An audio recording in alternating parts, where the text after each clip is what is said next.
First, I just want to say thank you for agreeing to meet with me and discuss some things that you have on your mind. I want to say welcome. Thank you. All right. So to start off, I'm just going to ask you, a question. We can kind of go from there. But the question is, what is something that is going on in your life right now that you wish you can do better or you would like to change? Oh, um, something I wish I was doing better with.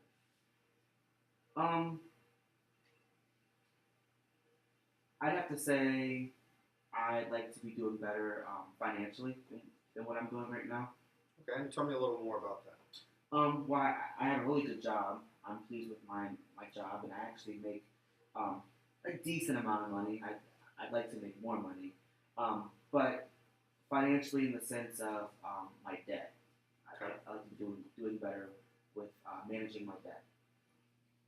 Okay, and I guess what's going on specifically with your debt? What kind of debt do you have that you're kind of looking to correct?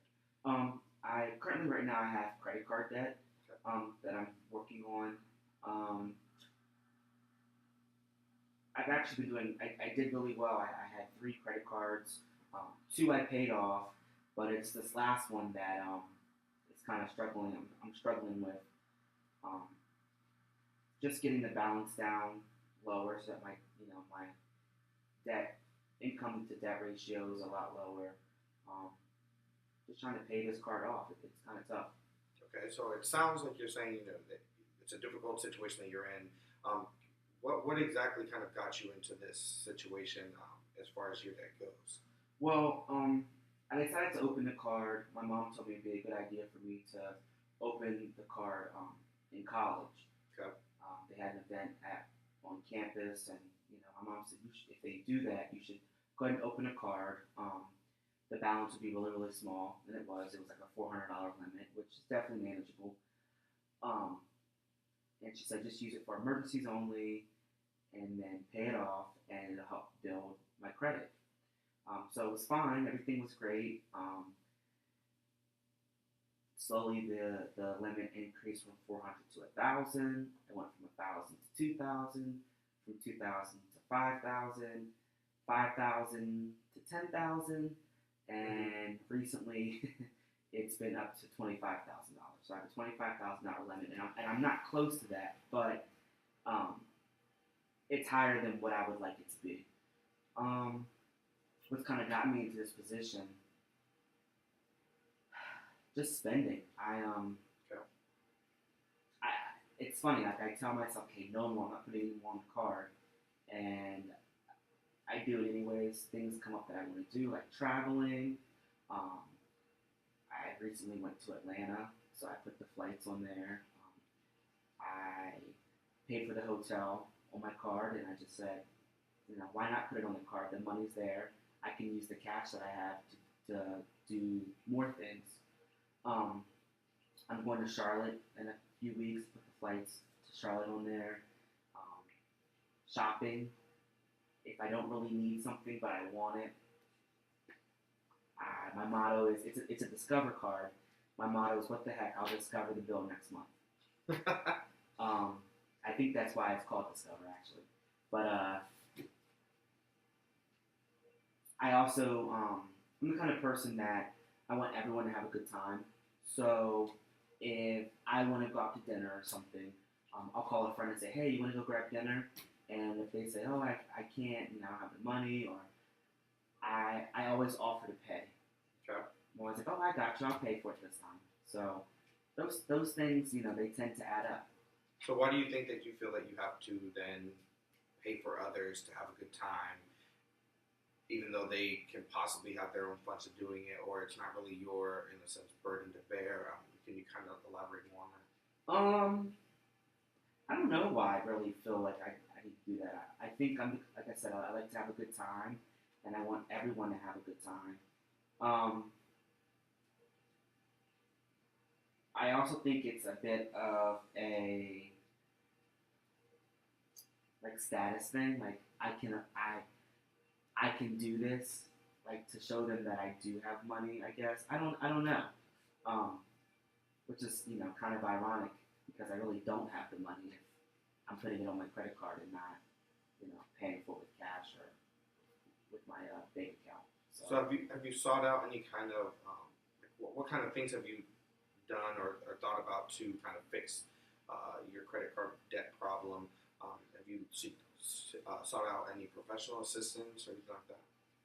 Um, well, the first thing I did was actually my mom bailed me out the first time. The credit card was, I think it was like around like it was like almost $2,000 what I had on the card, and as a gift, which is a very generous gift, my mom paid the card off for me once. So that helped.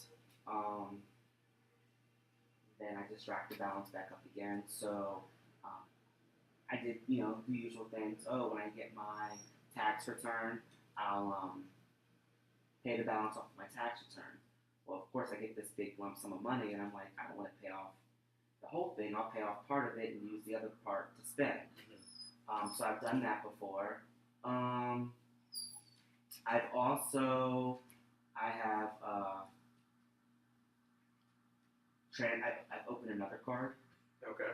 and transferred part of the balance to that card um, because it's interest free a lot of times when you do that. So I did that, which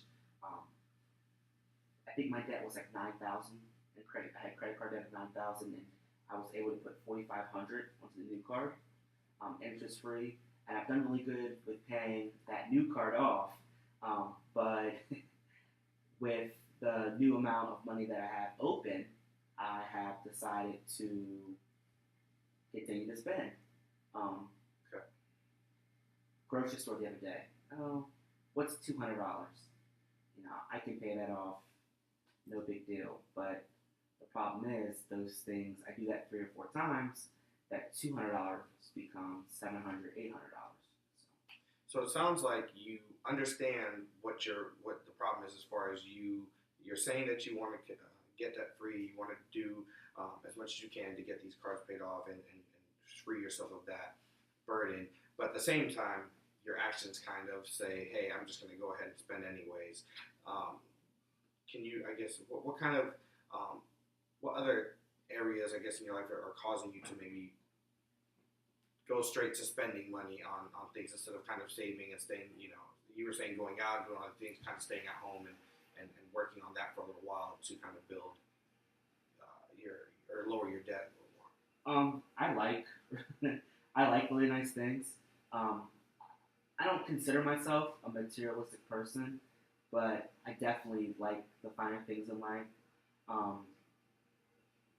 Going out to eat, I could get, a $7, $8, $10 meal, but whenever I go out to eat, I want the $25 filet and crab cake meal.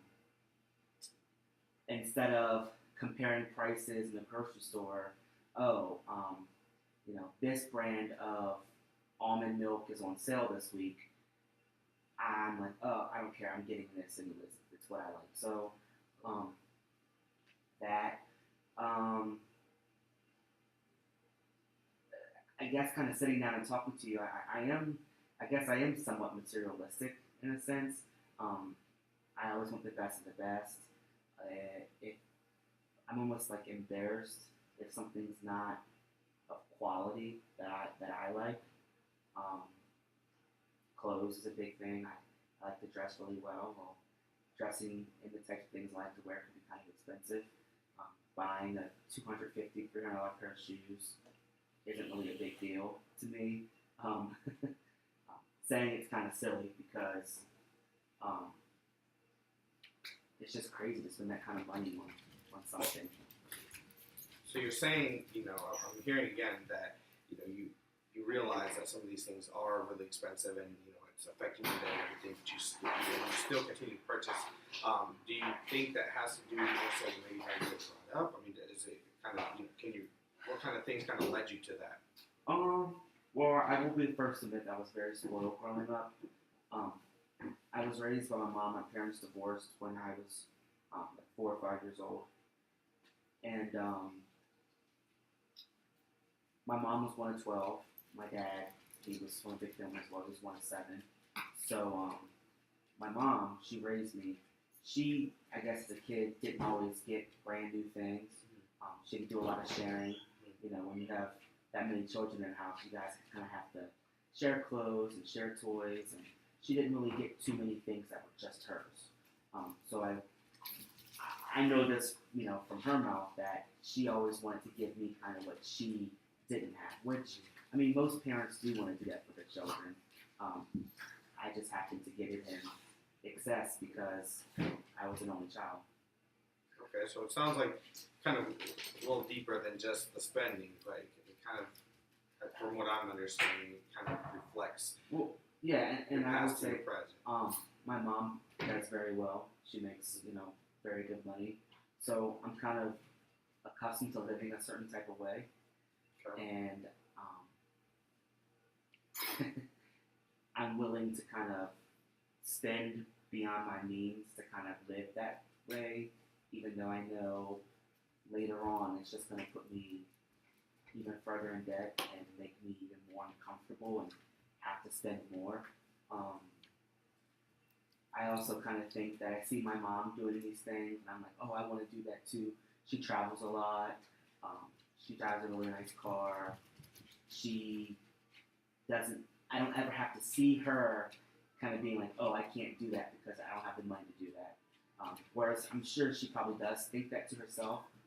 I just don't want to have to say it because I don't hear her say it. So I heard you, you know, you're laughing about it and kind of chuckling, kind of playing it off as it's not a big deal, but the wording and what you say after that kind of counter what you're laughing about. So it's more of a serious matter, even though you're kind of playing it off and kind of making it feel like it's not. And I think I'm laughing about it because I know what I need to do, and me saying it out loud is me hearing myself say it. It's silly, like it makes no sense, and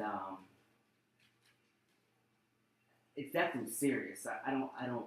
That's not why I'm laughing and smiling. I think it's just me hearing me say it. I'm just like, I can't believe that I know what to do, and I'm still not doing it. Okay, so have you thought about any kind of strategies that you can think about to fix the problem for you? Well, recently what I've done is I've created a spreadsheet where I've calculated how much money I'm bringing home every month and deducting the bills that I have to pay. And in doing that, I've actually realized that I have a lot of money left over, and I don't really know what I'm doing with it. So I've decided every time I spend money, I'm going to write it down, and then at the end of the month, I'm going to kind of see where am I doing the majority of my spending. And a lot of it is on silly things. What kind of things are you referring to? I go out to eat a lot with friends. I'm a very social person. I go out to eat or happy hours with friends. Clothes, things I don't really need. Just pointless stuff. I'm also I'm a teacher. I do spend a good amount of my money on my students in my classroom for materials for projects or lessons that I want to do, which those types of things I don't mind spending money on. It's the other things where, you know, going out to eat 3 times a week or paying for a friend to join me at happy hour. So instead of just paying for me, well, great, yeah, it's happy hour. I would have only spent $20, $25. I've now spent $60 because I've paid for a friend. So it sounds like to me that being an only child, kind of growing up the way you did, and then on top of that, being as social as you are, you're using those funds to kind of come off to everyone else as you want to have a good time, you want everybody to be around you, etc. At the same time, you continue to hurt yourself financially, and it sounds like in the long run, you'll be the one that can't go out at some point because of the debts and everything you're getting into currently. Right. Just touching a little bit on, you were saying you're quick to bring a friend and everything too. Is that, what kind of things, I guess, lead you to do that? Is it more of a of a loneliness issue? Is it something that you rather be surrounded with people because you don't want to be by yourself? I mean, that you have to go to these like a happy hour to spend money to have a good time. You can't have a good time at home. What kind of things, in that sense, does that reflect upon? What kind of, I guess, maybe your background or anything in your past, maybe that could lead to why you're acting like that now? I'm a very social person. I like being around people. I mean, I'm an only child, so I'm perfectly fine doing things on my own, but I like to have fun. I like to be social. I like to do things with friends. Travel. Like I said before, go to happy hours. It's all those things are better when you're with other people. Definitely understand. Okay, so I've heard a little bit about some of your past experiences. What kind of things, I guess, do you think moving forward for our next session, when we meet again? What kind of things do you think you could work on by the next? For example, you're doing some of these habits now. Maybe you can try only paying more than just the minimum on a card, or just focusing on one card instead of both at the same time to kind of help manage that and not feel like it's overbearing. Another idea is to possibly just pay one card off completely, leave the other one with the balance, so that way you're, like I said before, you're focusing on one, and when you complete that, you can kind of focus on the other. Is this something that you think could possibly work? Or? Well, what I've done now is, like I said, when I create that spreadsheet, I figured out that I have a lot of money left over. So what I'm doing is I'm paying. I was on the one card, because I said I had opened a second card to transfer some of the balance. On that one, I was paying a lot more than the minimum balance, the minimum payment, so that I get it paid off within that time frame with the no interest. But I realized that I have enough money that I could pay even more on my Discover card, to help kind of get that paid off faster, so if the interest isn't kind of racking up on me.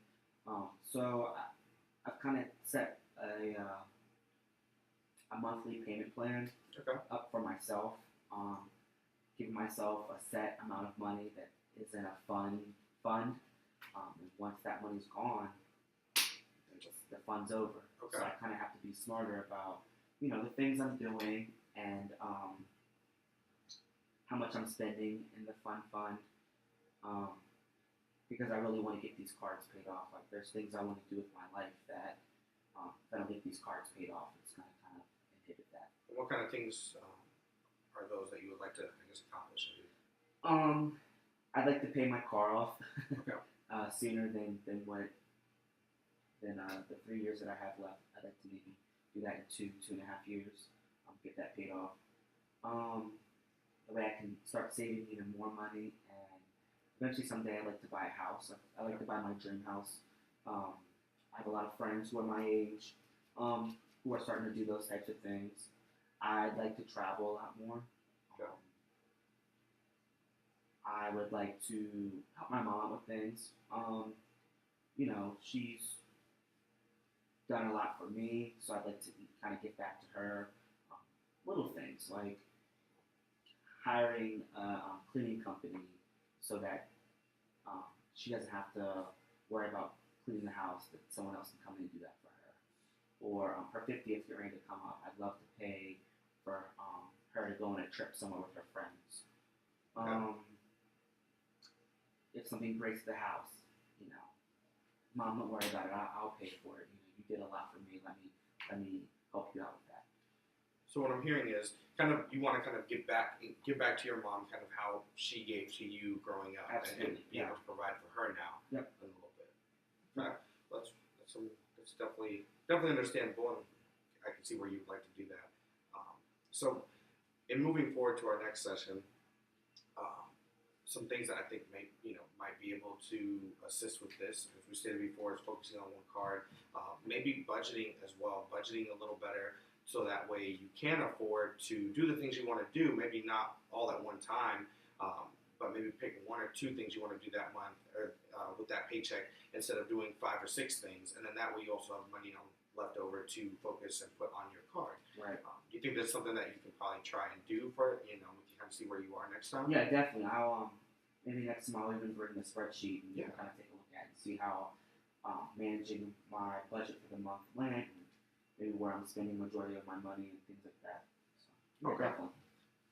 All right. Sounds good. Thank you.